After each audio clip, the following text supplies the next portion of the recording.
Good evening, everybody. Welcome.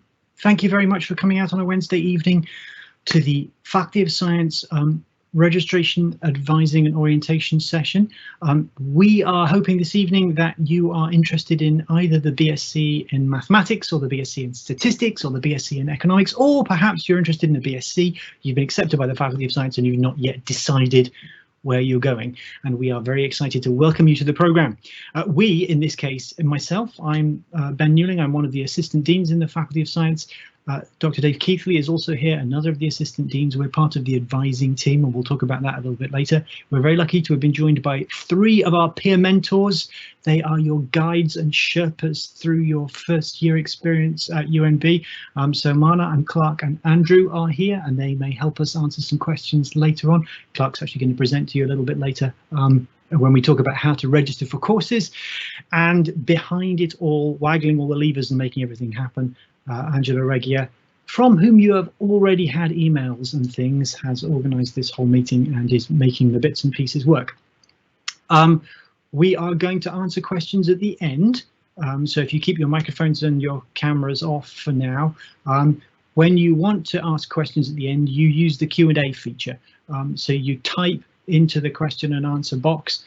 Angela will make your questions public and we will answer them one by one. But hold your questions till we get to the end, because you never know, we might cover some of the things that you're about to ask about as we go through the presentation. There is a lot of information in the next few slides. We're going to try and set you up so that after today's meeting you will be ready to register for your courses. Because there's a lot of information here, we're recording this. After today's meeting, Angela will send you a link to the recording, so you'll be able to scroll through and review things as necessary. Angela will also send you a written version of the slideshow, so there's a written guide, and you can refer to that as well. In addition, there are a couple of other things that Angela will do after today's meeting. The first is to send you some copies of possible timetables that you might use to choose from to register for your courses. She also has to flick a switch on each of your individual UNB logins to allow you to register for courses. So you won't immediately, when this meeting finishes, be able to go away and register for courses, but sometime this evening Angela will flick your switch to show that you've been to an advising meeting, and then you can get in the system and you can get registered. So one possibility is to wait, of course, till tomorrow morning and then log back into the system and you will be all good to go. Okay, so a lot of information. Look to the written guide and the recording if you want. So today we're here to talk about academic advising. If you flip to the next slide, please, Angela. Thank you. Academic advising is mostly about your choices of programs and courses. The program is the degree that you are taking. So that might be a mathematics or statistics, or the BSc in economics, for instance, or it might be an interdepartmental program like biology, chemistry. But both Mana and Clark are in the biology chemistry program, so they're working in departmental programs. The courses all have 4-letter acronyms and not 4 numbers. So the 4-letter acronym tells you which department offers the course. So Math 1003, for instance, is offered by the Mathematics and Statistics department, and the 1003 indicates the level of the course, and the rest of the numbers tell you what the actual subject of those is. So academic advising is about choosing your courses for the program that you want to complete. And each of the programs at UNB has some required courses that you must choose and some elective courses. All of the information about course selections for the various programs is in a ridiculous document called the undergraduate calendar. And this is a big document with all the detail we might possibly need. That's always the last word. If we need to refer back to any set of rules about which courses have to be taken for a particular degree program, the calendar is it, and the link is there at the bottom, and you'll be able to follow that link from the written document. Thanks, Angela. The advising team, the academic advising team for first year, your first port of call is Angela. So Angela puts you in contact with an academic advisor, and that'll either be myself or Dr. Keithley or Dr. Janice Lawrence, who a number of you may have met if you came to our session we had a few weekends ago. We help you to select the courses for your first year. After first year, you will make a choice about which degree you'd like to specialize in. You'll choose your major, and that means that you have a kind of home department, and so you'll have an advisor in your home department or departments. You might have more than one advisor if you're taking an interdepartmental program, and that advisor will be responsible for advising in second, third and fourth year. But in first year, you come to one of us, myself or Dave or Janice, and you come to us through Angela. So you contact Angela and she makes an appointment for you. So choices in first year. If we could have the next slide, please, Angela.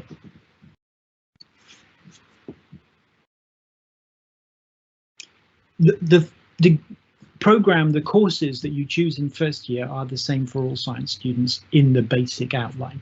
And the basic outline is this: you take one math course in the fall term and 3 science classes, and you choose those 3 science classes from the other 4 departments in the Faculty of Science. So in addition to the mathematics and statistics department, there is also a chemistry department, physics department, biology department and an earth sciences department. So those 3 sciences are chosen from those 4 options. With each of those sciences, it's usual to take a lab class. So that means you're taking 1 math class and 1, 2, 3, 4, 5, 6 other classes in pairs of classroom, class and lab. If your high school average is less than 85%, we suggest that you only take 2 lab courses to go along with those science classes rather than all 3. And hold off. That means that in your first year with slightly lighter load, you'll have a good chance to make the transition from high school and crush all of your courses, and then we can fill in that third lab course at some later date. So the fall term will look like 1 math class and then 3 sciences with 3 labs or with 2 labs. The winter term looks exactly the same. It's kind of a mirror. You take 1 math course and then you take 3 sciences, usually paired up with your fall term courses. So if you take a chemistry course and a chemistry lab in your fall term, you also take a chemistry course and a chemistry lab in your winter term. There are some variations on that theme. We'll talk about that a little bit later, but mostly your winter term lineup looks almost the same as your fall term lineup. And so you choose from the other 3 sciences to make up sciences 4, 5 and 6. We don't usually recommend any elective courses in the first year, but if you're really intrigued by something off this sort of basic core science list, we suggest you wait until Christmas and then fill in an elective slot. Perhaps that again gives you a chance to crush the fall term, get comfortable, understand the system, understand what it's like to do university courses, and then maybe you're ready to add an elective in the winter term if you like. So there are your 2 terms laid out. Fall has math and 3 sciences, winter has math and 3 sciences, and depending on your high school marks, you'll have a lab to go with each of those sciences, or 2 out of 3 labs.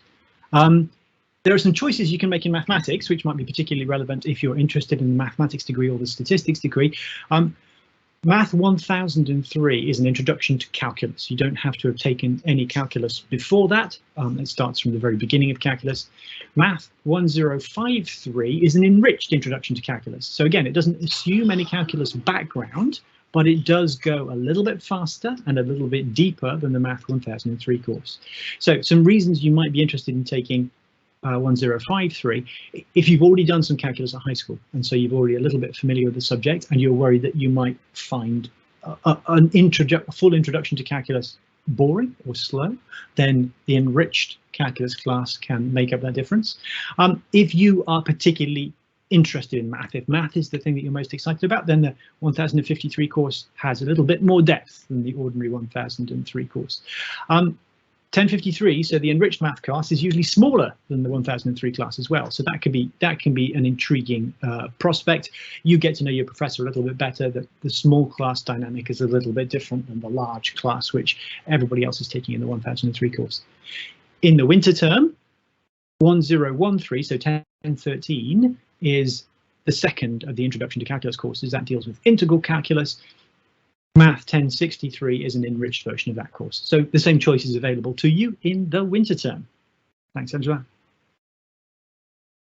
Okay, so if you're interested in the BSc in mathematics, or if you've not yet decided what your major will be, you're not sure what you're most interested in, you've got the full range of choices in your 1, 2, 3 other sciences in the fall and winter terms.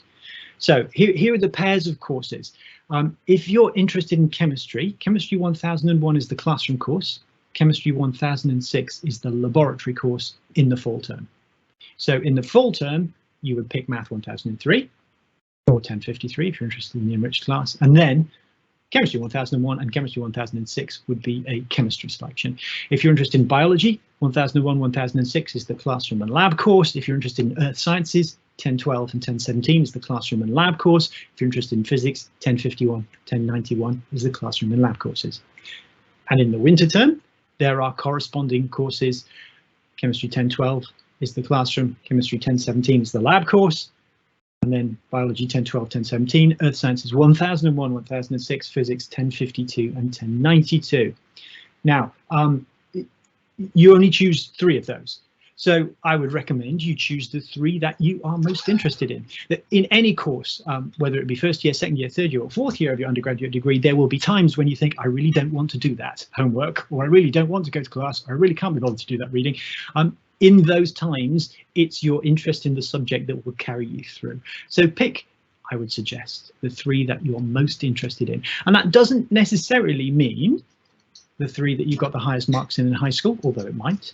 But the 3 that you're most interested in are probably the things that are going to excite you the most. As I say, just pick 3 of those 4 sciences. Thanks, Angela. Now, if you're interested in a chemistry program, and Andrew is in a chemistry program, that's either chemistry or medicinal chemistry, or the interdepartmental program, which is biology, chemistry together, then you have less choice. You should pick the math course, and then you should pick the chemistry, biology and physics pairs, because physics is required in that program. So you can't choose earth sciences in that case. Thanks, Angela. And don't forget that these slides are in the written slide guide, so you can check back. You can also scroll back through the video if this information seems to be whizzing by quickly. If you're interested in biology, you do have a bit of flexibility. Obviously, you have to have the biology pair in each term. You also have to have the chemistry pair in each term. But then for your third science, you can either pick earth sciences or you can pick physics. Up to you. Again, whichever one you find most interesting. Thanks, Angela. So if you're interested in the physics program, obviously you have to have the physics pair in each term. You also have to have the chemistry pair in each term. And then your third science can be either the earth sciences or biology, depending again, which is most interesting. Thanks, Angela.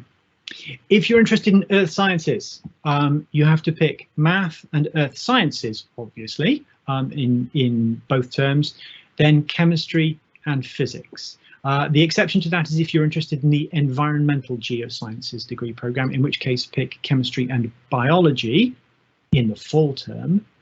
But at Christmas, you change over and you carry on with chemistry, but you switch into physics. So at that point, you've taken the introductory biology part and the introductory physics part. And that's possible because at Christmas, we offer the first physics course, that's physics 1051, we offer that again in the winter term. We'll talk about that flexibility again a little bit later. Earth Sciences has a similar flexibility. Thanks, Angela. And finally, if you're interested in the Environmental Sciences program, which is truly interdepartmental, you have to pick math and you have to pick chemistry and you have to pick earth sciences. And then you can either take biology or physics as your third science. But there are some caveats about the Environmental Sciences program. You have to have a high school average of 85% or more. And actually, whichever of those 2 sciences you pick, biology or physics, you end up doing the other one in your second year. So you end up doing courses from all 5 of the science departments in environmental sciences because it has a bit of everything. But which one you should start with depends on which of the environmental sciences streams you're interested in. So on the next slide, and one more slide, please, Angela, just to reveal the streams. Thank you. So there are 6 possible streams of environmental sciences. On the left-hand side there, you can see A1, A2, and A3 are biological responses to the environment, chemical environmental perspectives, and environmetrics. Those 3 options would suggest that you take biology in your first year, and then you'll come back and you'll do the physics in your second year. On the right-hand side, the blue ones, B4, B5, and B6, are responsible resource recovery, sun-earth interactions, and water-earth interactions. For those 3, you take physics in your first year, and then you take the biology part in your second year. And if you are interested in the environmental sciences programs and baffled by the range of choices there, then you can contact Angela to make an appointment with an environmental sciences advisor, and we can talk about some of the options. They are all listed in the calendar, but that is 6 different choices, so that's a lot to think about. Thanks, Angela. If you're interested in the BSc Psychology, there is a slight twist. So you take the math, you take biology, you take chemistry in the fall and the winter terms, but instead of taking a third science, you take Psychology 1013 in the fall term, and you take Psychology 1023 in the winter term. And then 3 credit hours of electives in both of those 2 terms. Thanks, Angela. If you're interested in the BSc in Economics, it's very similar to the setup for psychology. So you take math and economics 1013 in the fall term, you take math and economics 1023 in the winter term.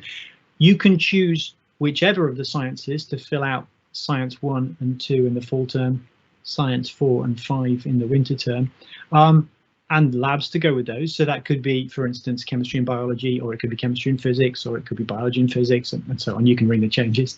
But also in your fall term, instead of taking the third science, you take CS 1001, which is an introduction to computer science, or CS 1073.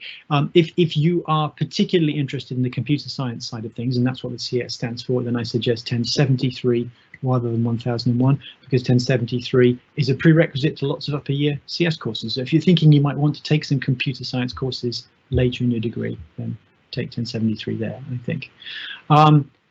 And finally, or perhaps not finally, perhaps opening a whole other chunk of options, the interdepartmental programs combine all the best features of 2 degrees.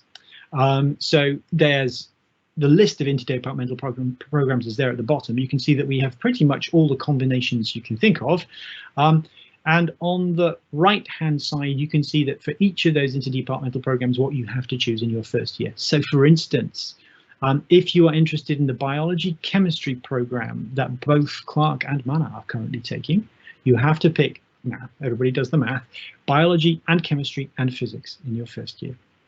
If you're interested in the chemistry physics program, for example, you pick the math, everybody does math, and then chemistry and physics, and you can either do biology or earth sciences as a third science. That's what that slash is supposed to indicate. So you can see the various combinations there. General science is a little bit different than all of the others. Everybody does the math, but there you can pick any one of your 3 other sciences, but going on in second, third and fourth year, instead of specializing in a single subject, you pick 2 different sciences that you want to specialize in. So if you don't see an interdepartmental program there that does the combination of 2 sciences that you would like, general science is always an option. Word of warning about the interdepartmental programs, because they are basically 2 degrees, what that means is there's less flexibility in the later part of the program than there would be if you were doing a single degree. So for instance, in the biology degree, in third and fourth year, you do lots of biology courses and there are some room for elective courses. In the biology chemistry degree, most of those elective slots are actually filled with chemistry courses. Obviously, because you want to do the best of both worlds, you want to do biology and chemistry, but that means there's less flexibility in the upper part of the program.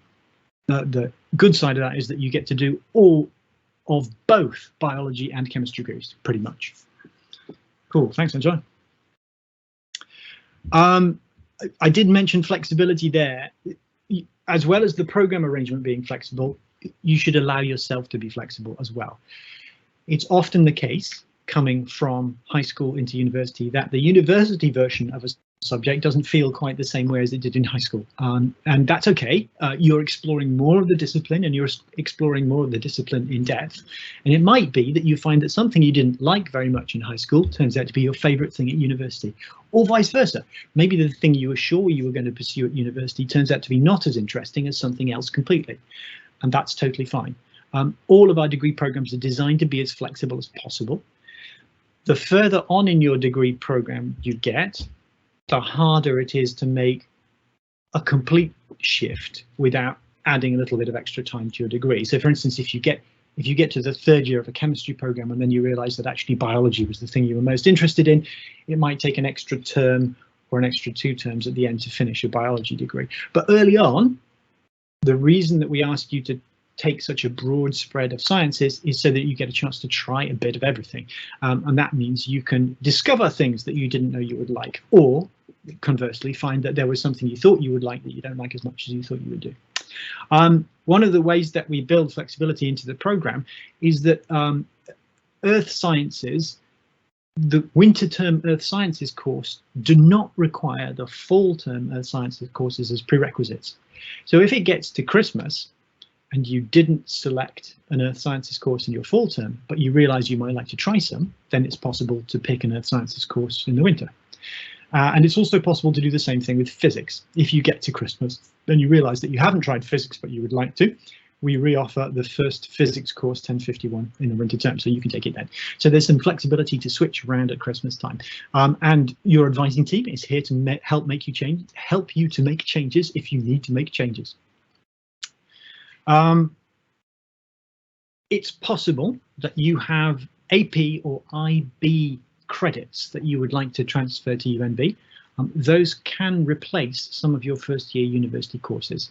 The first thing to remember is that it's up to you to make sure that the accreditation board, the IB accreditation board or the AP college board, transfer your exam results to UNB. You have to get them to send the exam results to UNB.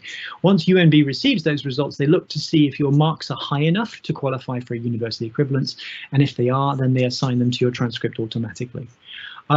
If your AP or your IB credit is in the subject you are most interested in studying, if you can just flip to the next slide, please, Angela, then we recommend that you take our first year course anyway. So say you have done IB biology and you have the transfer credit that would allow you to skip the first year biology courses. If you are most interested in biology, if it's a biology major you're most excited about, or even a biology chemistry major that you're most excited about, we suggest you take our first year course anyway. Your IB preparation means that you'll do fabulously in that course, but it gives you a chance to find out about the discipline at the university level. It gives you a chance to get used to working at the university level, and it's the smoothest possible transition into second year courses. If your AP or IB credit is in a subject you are not focusing on as part of your degree, then by all means use the transfer credits. That can save you from taking that course in first year. So say, for instance, you're interested in biology, but you have an AP physics credit, then by all means use that to replace the physics course, because you're probably not looking forward to lots of upper year physics courses later on, so you don't need to make sure you have that perfectly smooth transition. And at that point, you might as well use your AP credit to fill in. Thanks, Angela. So the university will prepare some orientation for you in September. And like this session, there will be an awful lot of information that comes at you at that time. The Faculty of Science prepares some extra activities specifically for us. In the fall term, those will likely happen in workshop form. And so you should keep an eye on your emails from Angela to tell you about when those workshops will be. You should already have activated your UNB email account. If you haven't, do so soon, please, and check it regularly. We try very hard not to spam you, so all the stuff that we send, specifically Angela sends, to your UNB email address will be important stuff and worth reading. So please keep an eye on there, especially for information about some of the orientation sessions that we do in the fall term. So if you could flip to the next one, please, Angela. There we go. There's some of the things that we offer workshops on: university study skills, grit and the growth mindset. We have questions and answers with our lovely peer mentors who are here this evening. And then later on in the term, we often do more questions and answers when you've got some idea of the first term and you've got more and differently formed questions. In the centre, the orange boxes, you can see things that we offer throughout the whole term. And in a few moments, Dr. Keithley is going to talk to you about the peer-assisted learning programme, and he's going to talk to you about the Math Learning Centre as well. Angela manages a D2L page. D2L, or Desire to Learn, is our learning management system. So information from all of your courses is stored on the web in D2L. There's also science information there about all kinds of things like study skills, habits, that kind of thing. UNB Student Services also maintains some other support resources for you.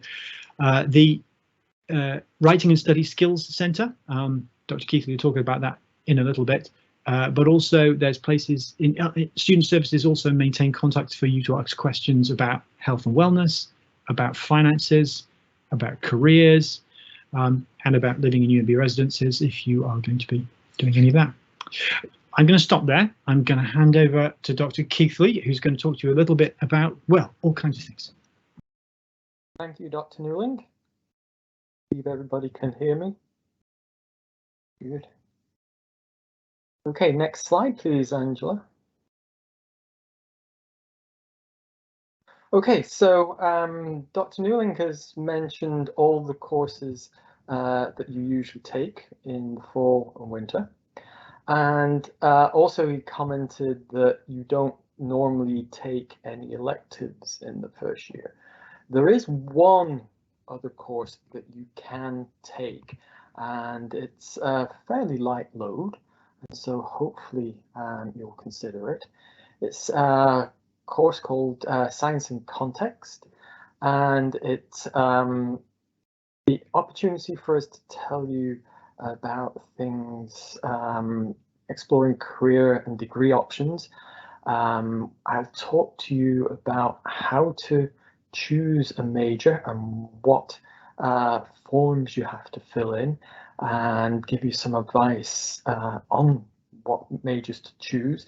And also we typically introduce you to your advisors for the second year. All the second year advisors from the different departments usually come and say hello, so you can put a face to a name.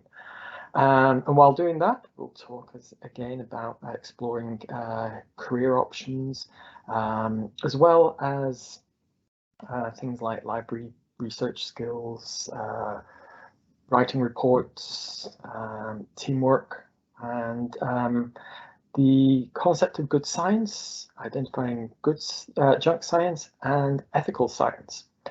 So that is a course that we offer in the winter.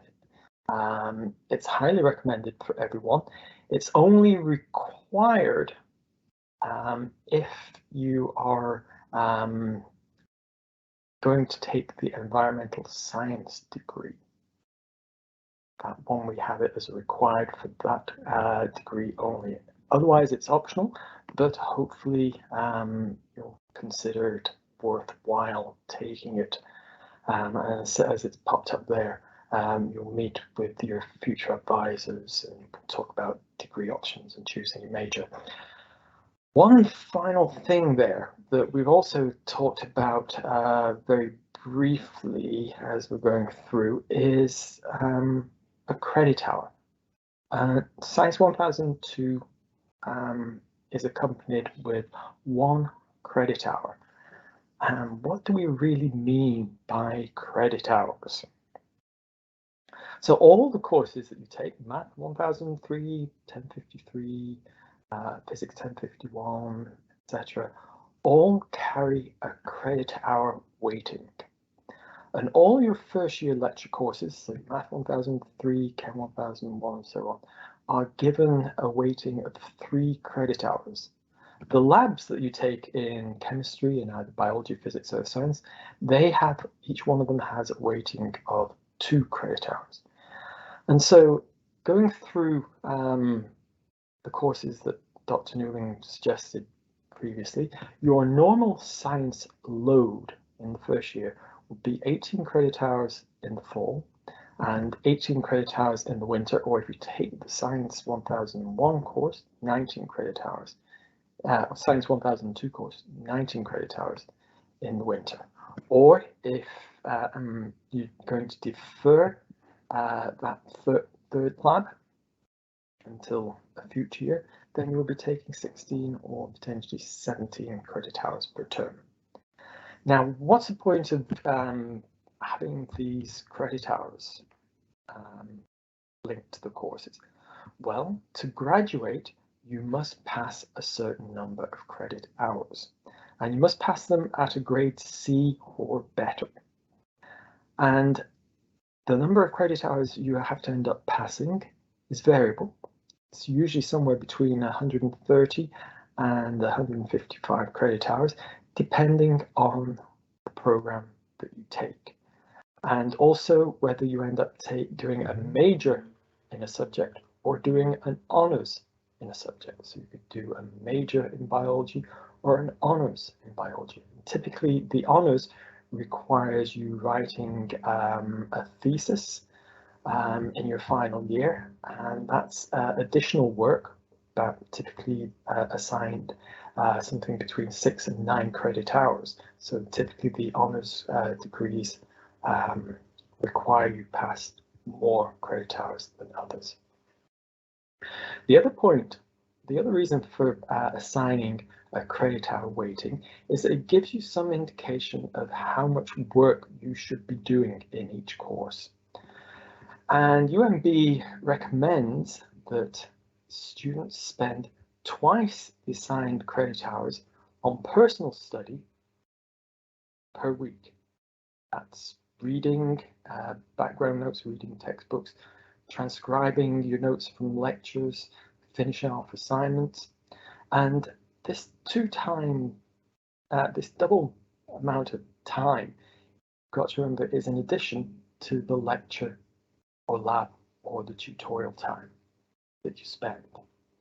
So we will illustrate this by showing you one of the potential fall timetables. So typically, I say you're going to take math and then 3 sciences. It's possible, therefore, that you would take classes on a Monday morning at 8:30, 9:30, and then maybe get a break at 10:30, and then 2 more classes at 11:30 or 12:30. Possibly you could have 3, a break, and then 1, or you might have all 4 of your courses successively from 8:30 to 12:30 on Monday. And typically those courses then also have another lecture on the Wednesday and the Friday. So your fall timetable, you would have 12 hours of lectures. On top of that, you may have some tutorials, depending on which courses you take. So a chemistry tutorial is usually on Thursday, a math tutorial is usually on either Tuesday or Thursday morning, early morning, and physics is typically on Friday afternoon. So you may have tutorials about 3 hours a week.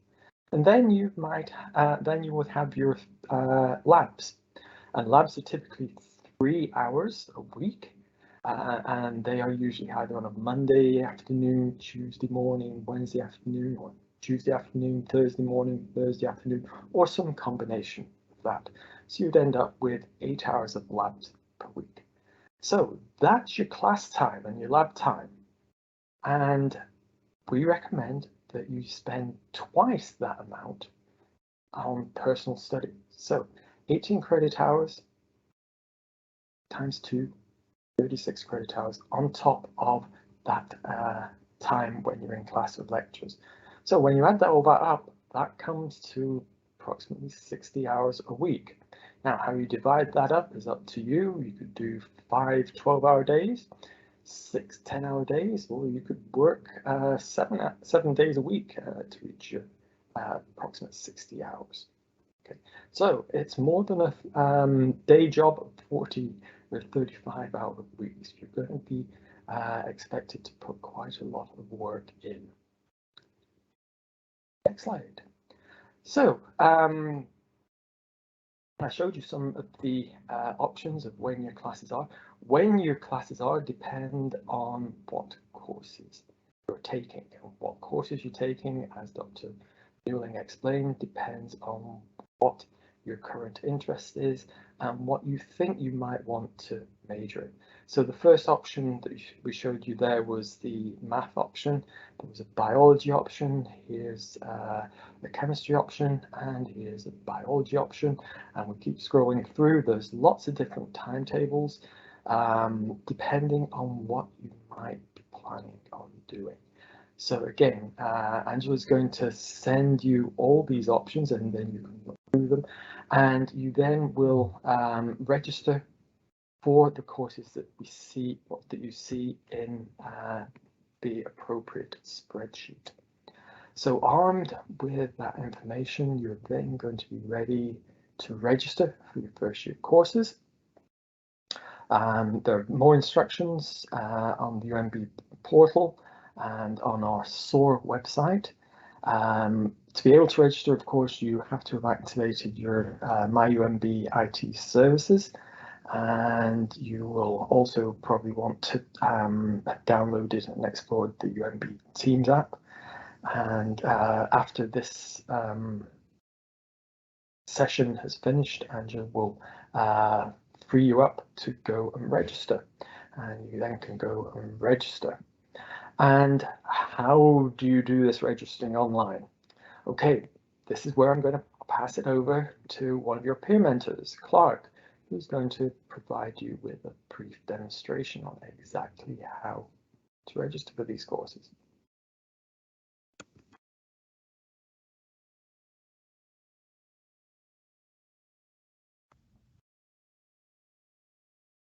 Okay, I'll just wait a moment so I can go live.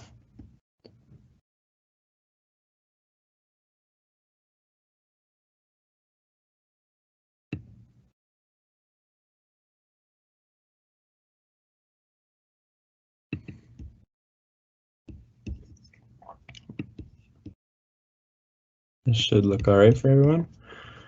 So yeah, I'm just going to give you guys a little guide on how to register for your courses. Open Google, and then you're going to want to go to the UMB intranet. I get there just by typing UMB intranet into Google.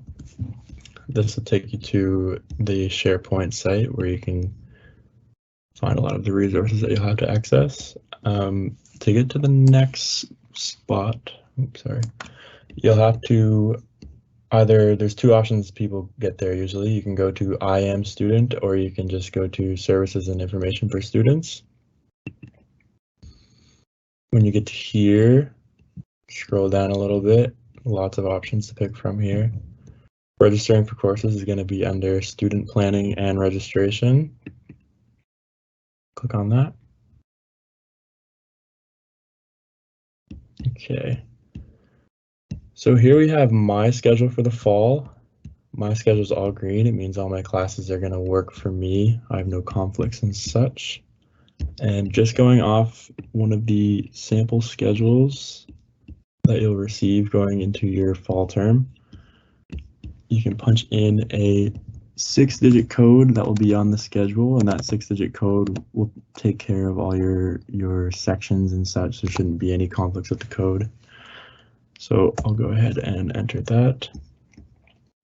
This brings me Chem 1001, General Chemistry. This won't be here for you guys if you haven't taken the course already. It's just there because I've taken first year Chem before. Go ahead and click View Available Sections, and then you can add section to schedule. You get a little intro to the course, the times and such, and a description. Go ahead and add the section. And then I go to back to plan and schedule, and you can see what the schedule looks like with that course that you just added. So here I have a conflict actually at 8:30 in the morning, and you want to make sure your schedule has no conflicts because you obviously can't take 2 classes at the same time. With the schedules that they do give you, like the sample schedules here, if you follow that schedule, you shouldn't have too many conflicts, but there might be a problem come up with a lab, or sometimes a lab will conflict with the tutorial. So you're going to want to make sure all your classes are green. To remove a conflicting class, you can just click the X here. That'll remove it from your schedule, and then that'll put it into plan, and you can remove it from here. So because I couldn't take that class, I'll try another one here.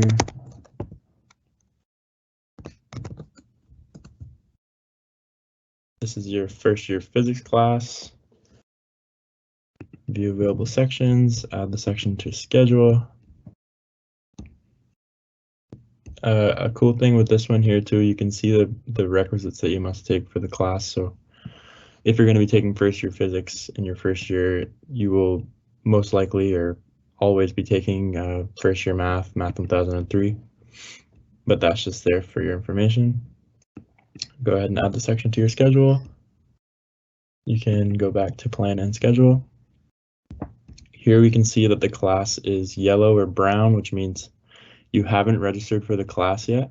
It's just in your planned schedules. So you're going to want to go ahead and register for the course. So just scroll down on the side here, click register. And there we have it. The class is green, which means no conflicts, and the schedule should work perfectly fine like this. So that is all I have to show you guys. Thanks for listening. Thank you, Clark. Very clear and straightforward now. Okay, a few more things I'd like to quickly mention. So credit hours, 18. So 18 hours in class, and you should be doing twice as much as in your individual study. So that comes to about 60 hours a week. So you're going to have to be thinking about managing your time and dividing up your week. So approximately 60 hours a week for study. And then, of course, we always recommend that you get sufficient sleep. So 7 days of regular 8 hours a week, 56 hours. Then you've got to add in your time for shower, shaving, and everything else. You should be adding in time for eating. And if you're not in residence, then potentially cooking and getting groceries in and cleaning up dishes. And hopefully everybody's going to do their laundry and keep clean. So maybe add 2 hours a day for that. If you're not in residence also, you're probably going to have to assign some commuting time to travel into classes, whether by vehicle or walking or whatever. And so when you start adding all that up, there's not much left in your week, maybe 26, 30 hours in your week. Don't start trying to cut in too much to sleep. It won't work over a 13-week session of classes. So there are other things that you probably would like to do during term. Play sport. Some of you might be planning on playing varsity sport. Some of you might want to be taking a part-time job to help pay fees. You might want to be doing some volunteering, and you might even want to have a social life of some sort. So can you fit all that into that 26 hours a week? Probably not. So you need to also, as well as deciding what courses you're going to take, you also need to be thinking about how you're going to divide your time and that spare time. You're not going to be able to do sports, part-time jobs, have a social life, and do some volunteering. So you need to start thinking about which of those are important and choose maybe only a couple of them, so that you do get a break from studying, but that you don't start eating in to either your study periods or into your sleep, because cutting both of those or either of those will not work, will not lead to a successful term. So you need to think about that. I've also got a couple of suggestions to help you with that extra 36 hours or so of individual study. We have some resources to help you with studying by yourself or any other additional studying too, in addition to your class time. So a good way of spending some of your 36 hours of additional study is by attending peer-assisted learning, or the PAL program. Now, what's this? This is where undergraduates, similar to your peer mentors, they've done very well in their first year courses, and they're now going to sit in those courses again with you and listen to the prof, remind them of what they've already learned. And then they're going to provide additional sessions on weekdays and Sunday afternoons or Sunday evenings as study sessions. And they're going to cover the material that was studied in that week's lectures. Before midterms, they're going to do reviews of what you need to know for the midterms. And there are 6 one-hour sessions a week in each of biology, chemistry, earth science, physics. And we hope to get that started in the 3rd week of the fall term. And usually 2nd or 3rd week of the winter term, it will start up again. Next slide, Angela. One subject that you are going to take, which wasn't included in PAL, is of course your math. Math have their own learning centre, Math Learning Centre, which is located in the same building as the math department, Tilly Hall on the 4th floor. And of course this has been impacted by COVID, and so we are hopeful that we're going to be back to fully in person, and you can then just drop in to the Math Learning Centre, or you can sign up for Monday or Thursday workshops, which prior to COVID were held in the Science Library. So again, we're hoping that it will be all in person. Maybe it will be blended. We're still working out all the details from that. But if you want some more information, you can already email Math Learning Centre for additional details, nlc@unb.ca. We also have help for you in other ways. We have additional academic supports in by the way of the Writing and Study Skills Centre, which is located in the main library, the Harriet Irving Library, on the 4th floor. And once again, that was impacted by COVID, but hopefully we're going to be back to individual appointments where you can have drop-in consultations, or you can attend in-person workshops on things like academic writing, taking good notes, preparing for examinations, and again, to go back to my earlier slide, helping you with managing your time. So again, currently virtual appointments, you can contact Writing and Study Centre, WSS@unb.ca. Hopefully we'll be back to fully in person by the fall. Now, some of you might also have some physical or learning challenges, and we will do everything we can to accommodate you. However, there are some things that you must do. You must contact, before the start of term, you must contact UNB Student Accessibility Centre, the SAC, via email, unbsac@unb, to initially set up an appointment with an accommodations advisor. Now, please note, an accommodations advisor is not your academic advisor. It's not myself, not Dr. Newley, not Dr. Lawrence.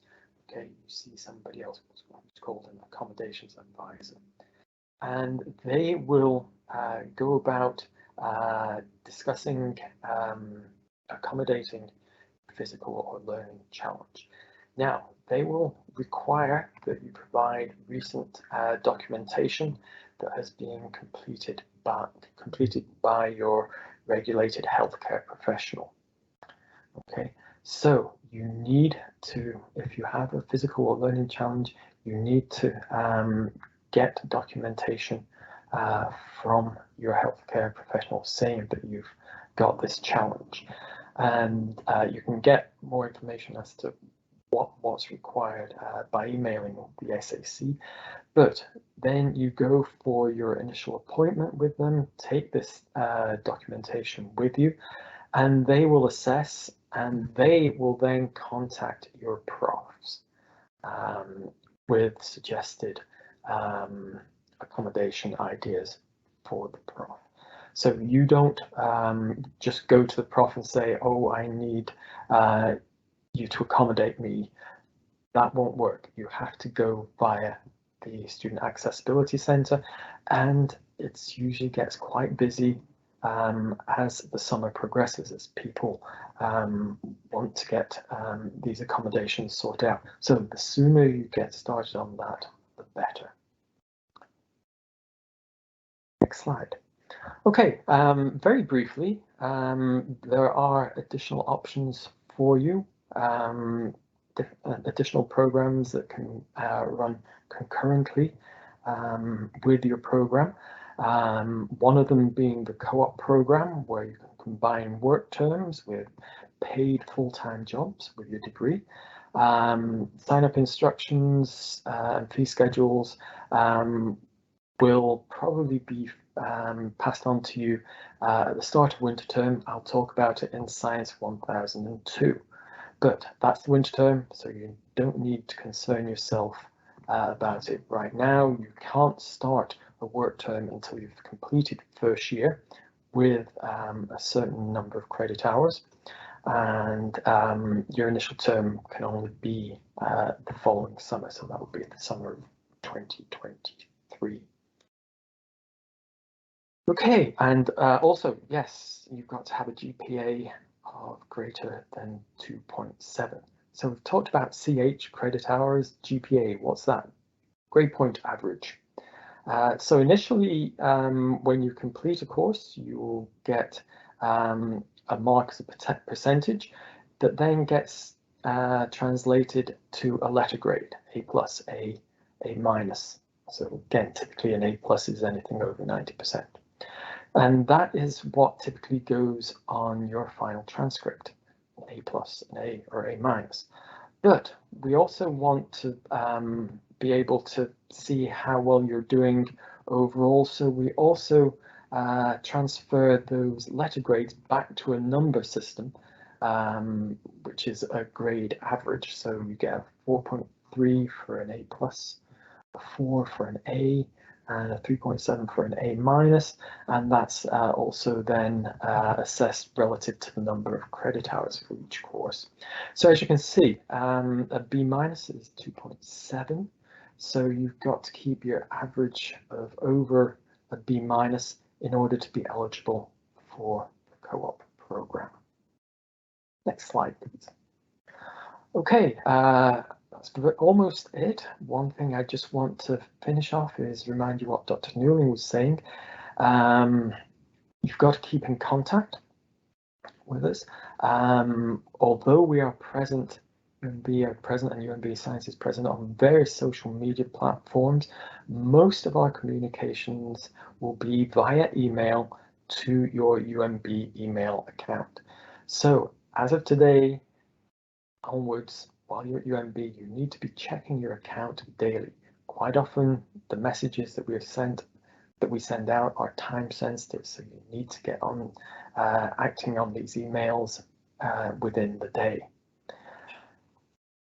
Conversely, when you want to get in touch with us, you must now start to communicate with your UNB email account.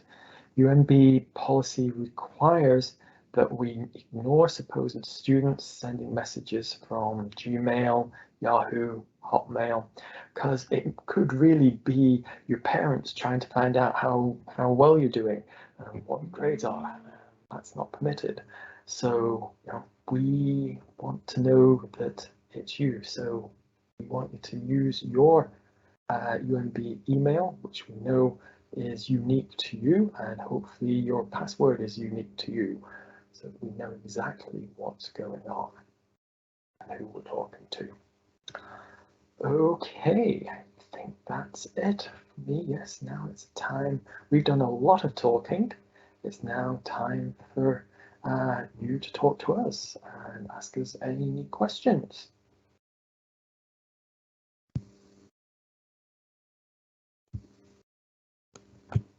So I can see Angela has published one question there that says, is there a minimum number of credit hours to maintain entrance scholarship? The longer answer is that there are lots of different entrance scholarships. You should check the conditions on your entrance scholarship. And if you can't see any conditions, you can email awards@unb.ca.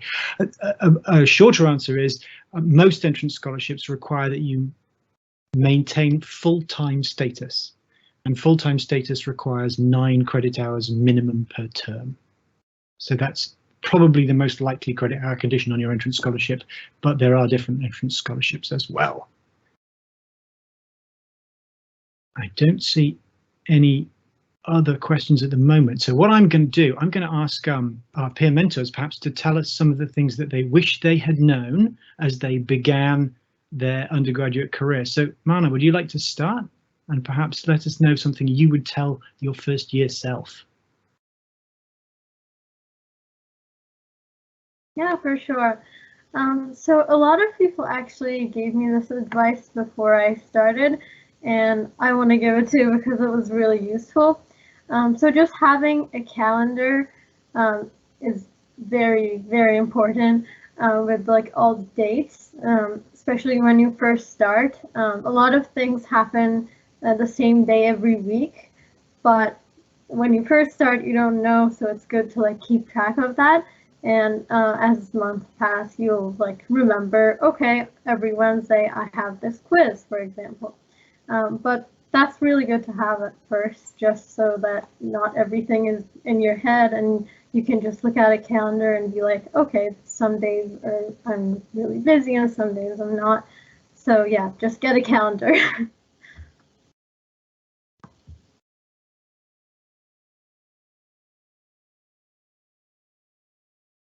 Absolutely solid advice. Thank you. Andrew, anything you would like to share or would have shared with your first year self?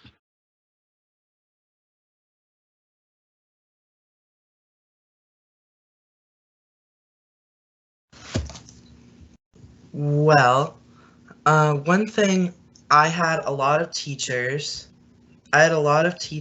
that told me, like, you're gonna kill it at university, you're gonna crush it. So I went in with the expectation it was gonna be so easy. I wasn't gonna have to work very hard at all. It was a lot of work. I want to let you know that. You have a lot of help, but I don't want you to think it's gonna be easy. It's not easy. It's a lot of work, but you can definitely do it. I did it.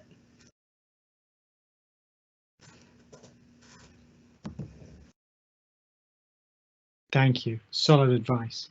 I see a question there, I think, Angela, about transferring into different degree programs. So the question is, for students looking to switch into a different degree, kinesiology or nursing, for example, what should they take? In my case, I'm looking to get into nursing. So should I be doing biochem? The short answer to that is what I've heard from my nursing colleagues. The most important thing to remember is that nursing is a very competitive program. And if you are looking to transfer into the Faculty of Nursing, you need to maintain a high GPA. So whatever degree program you choose to start with, you need to concentrate on doing well in those courses. There are not many first year science courses that transfer directly into the nursing program. Most of the nursing courses that are required by the nursing program actually are only taken by nursing students. Some things that can transfer, a single psychology course will transfer directly into the nursing program, but I would look at, unless you're particularly interested in BSc Psych, I would look at picking that up at Christmas, perhaps. We have to advise you to make sure that you have a science degree. So we have to make sure that you're taking a composite list of courses that make a sensible science degree. It's the Faculty of Nursing who deal with the transfer over into the nursing program. So it's definitely worth talking to the Faculty of Nursing. There are actually more than one way to transition into the nursing program. So you could transfer out of science into nursing, but you could also join the accelerated nursing program, which happens after 60 credit hours of some other degree. So there you would just do 60 credit hours of a science degree and transfer into nursing. So it's the nursing faculty in the end who decide, and the same would be true if you're transferring into kinesiology.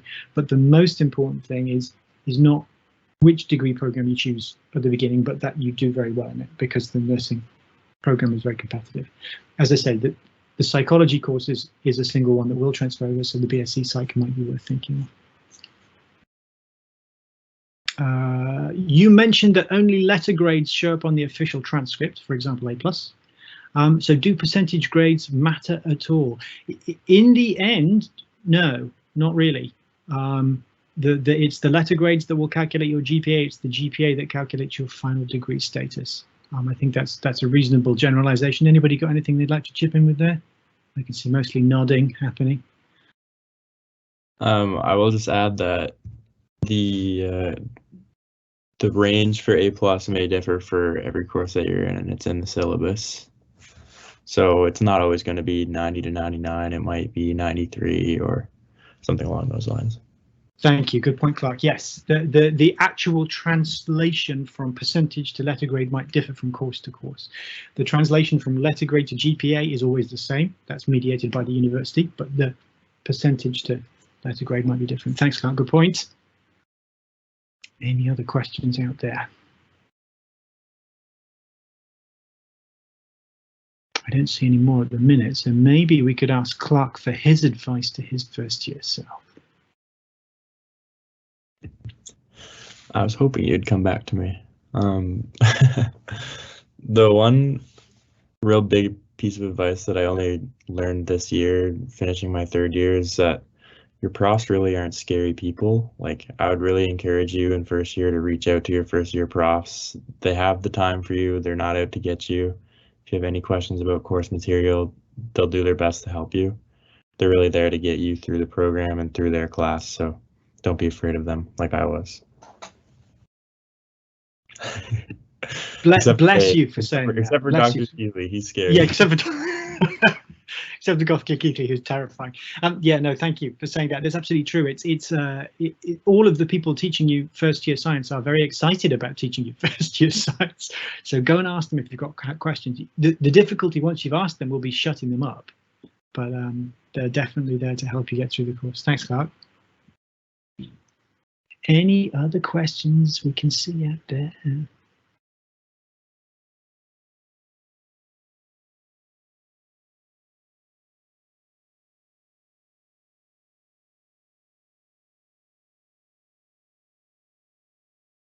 Pedagogical literature suggests that we wait 15 seconds. Otherwise, just have to be just long enough for people to get uncomfortable. Otherwise, they won't ask a question. So I'm going to count it in my head. People are slow one-finger typists.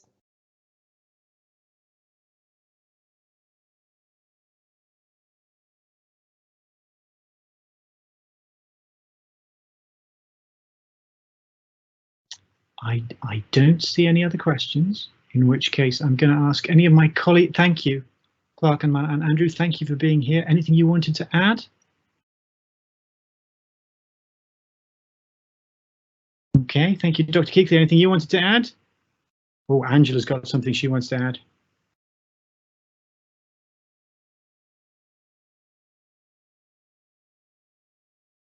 No, you didn't. It looked like you were. There's a couple questions all coming in now. Oh, splendid! Excellent. It looked like the uncomfortable silence really made the questions come up. Fabulous. What will the first week of UNB look like? Will it be all in person? Ah, crystal ball time. I will say tentatively that's what it looks like at the moment. Tentatively, it looks like classes will be expected to be in person. Obviously, we can't predict exactly how things are going to shake down, but that's how it currently looks.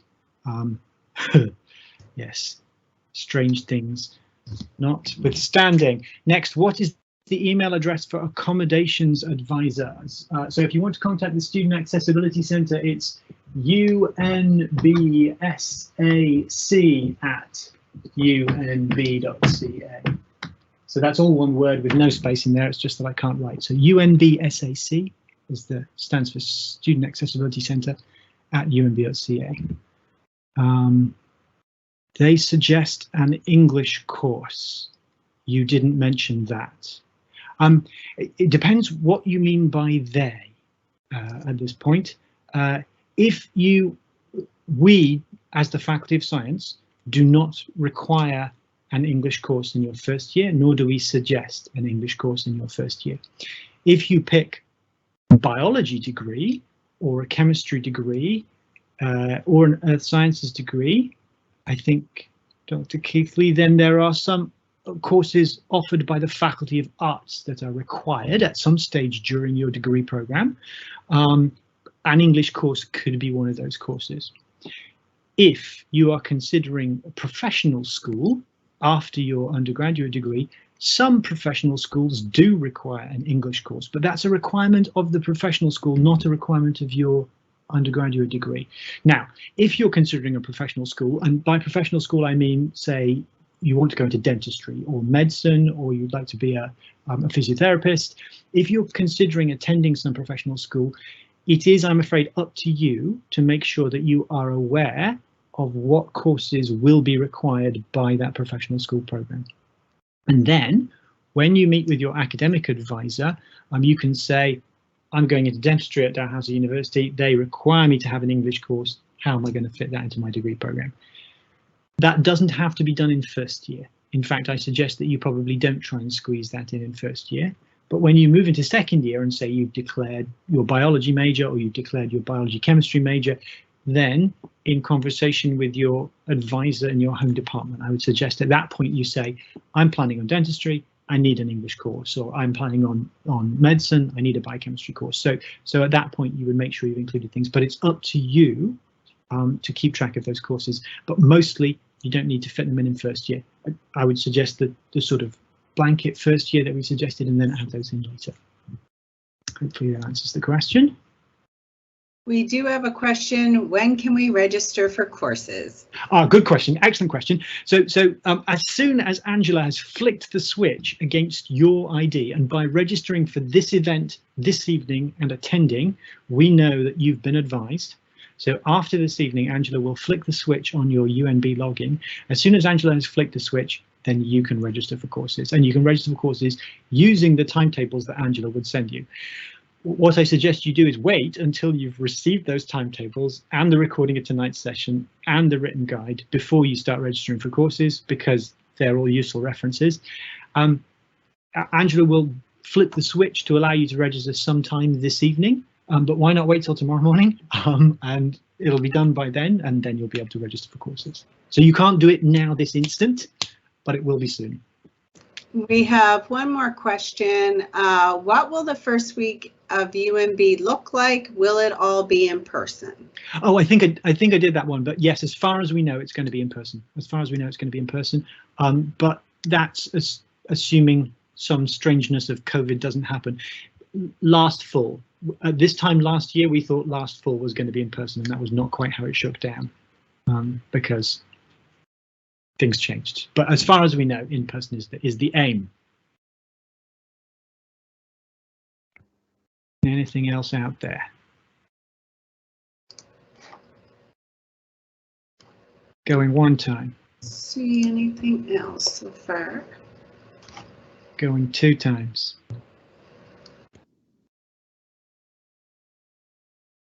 Going three times. Thank you everybody for coming. Thank you very much to Clark and Mana and Andrew for being here. Thank you, Dr. Keithley. Thank you, Angela, for organising everything as always. We look forward very much to welcoming you into the science faculty.